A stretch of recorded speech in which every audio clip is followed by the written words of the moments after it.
Welcome to UC News, ucnewscanada.ca. The Canadian Crisis Response. I'm Dr. Dave.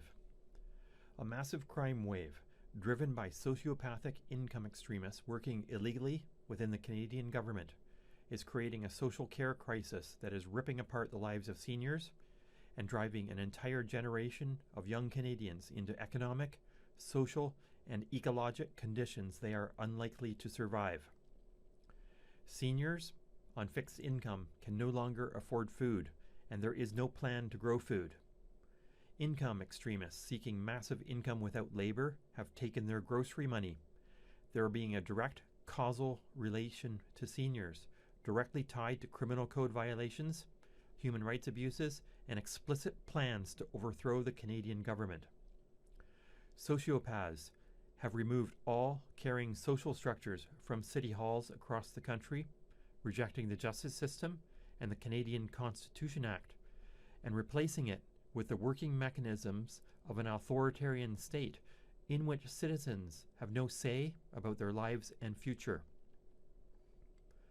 An entire generation is now trapped between low wages and high house prices, with all places to grow food, make and sell things removed by those acting against the law and against the survival of people.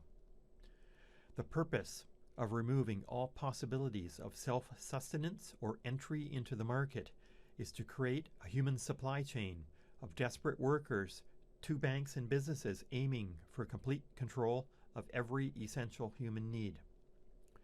This being done by land use plans identical to those used in North Korea, to the same effect: control by deprivation, rejecting the rights to life of the population.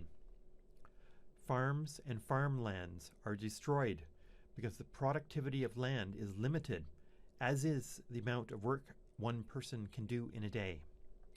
The basis of life is being destroyed purposely by destruction of land critical to our lives and continued survival. These are hate crimes being committed by deeply disturbed individuals with mental illnesses causing our housing, work, and food security crisis, acting illegally to remove the basis of self-sustenance and life security, and refusing to obey Canada's top laws and ministry directives. Residents are reminded that under Canadian law, we do not have to pay for such activities outside the scope of legitimate government. Actions taken against life, liberty, and security of the person, or crimes committed by persons in government working against the law. If we obey these actions against the law and pay into crime perpetrated through government, we can be charged with aiding and abetting. By law, no worker in government has the right to stop citizens from doing normal, healthy work required to stabilize families, restore healthy and fair economics under Sections 1, 7, and 15 of the Constitution Act, building healthy social structures and care for ecosystems, critical to our survival. Under Section 7, land is the basis of our rights to life.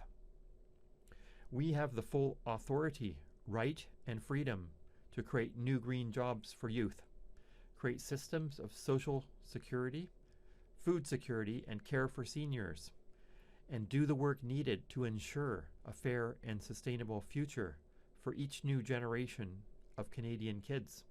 This we must do.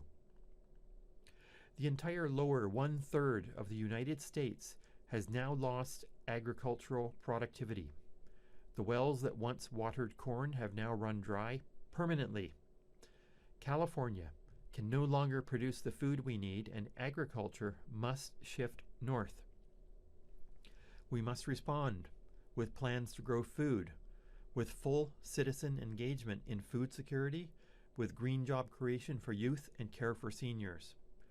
We must reject the plans laid out by corrupt government officials aiming to prevent us from growing food.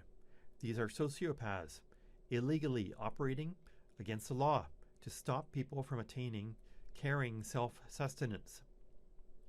We must have the capacity to feed ourselves as a basic human right and a sensible business, And in creating these social systems of care, we can further respond to other countries in crisis. Food production must shift north in response to a changed climate that is already here. This is caring land use policy, an obvious and evident right to life and responsibility of citizens, also made clear in our charter. Why do workers in government want money? To buy food.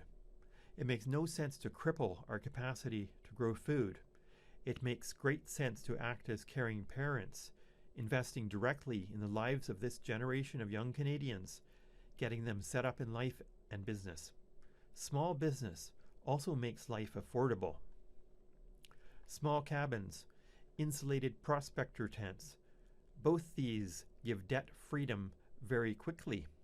Here, we call out to all those who cannot afford rent, who want to make and sell things, who have business plans, to connect with farmers also seeking help to rebuild the productive capacity of their farms, which has been destroyed by banksters, criminals operative through government, and sociopaths in government looking for more money by working against national security and destroying our productive capacity. Their business plans, having already destroyed small towns across the country. We must rebuild, and we have the right, freedom, and need to do so. By necessity, we must save farmlands and ecosystems, moving light manufacturing to small towns and the Canadian Shield.